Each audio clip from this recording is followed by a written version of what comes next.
Ever dreamed of bringing a single character to life across countless scenarios in Midjourney, only to be met with a parade of slightly different faces?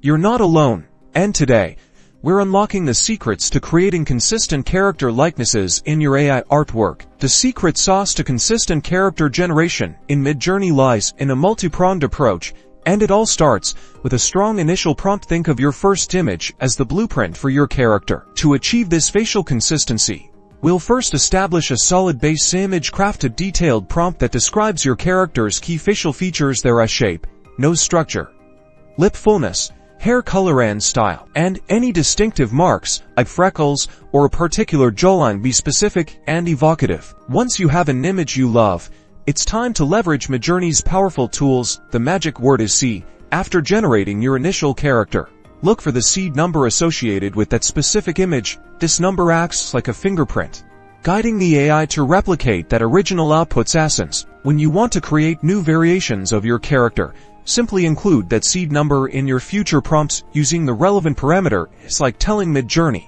hey, remember this face, let's build on it. But that's just the first layer. To further refine consistency, experiment with your prompting. Instead of just saying a man, try a man with piercing blue eyes, a strong jawline, and a slight scar above his left eyebrow. The more descriptive you are about the consistent features, the better the AI can lock them in. You can also fine-tune parameters, while starting with a strong seed is key. Adjusting parameters, like stylize or chaos, can influence how much the AI deviates. For maximum consistency, generally aim for lower chaos values. Remember, it's an iterative process. Generate a batch, select the closest likeness, and then use that new image's seed to refine further. With practice and these techniques, you'll be generating a cohesive cast of characters in no time. Master consistent character creation and unlock a new level of depth and storytelling in your Midjourney creations. Happy creating!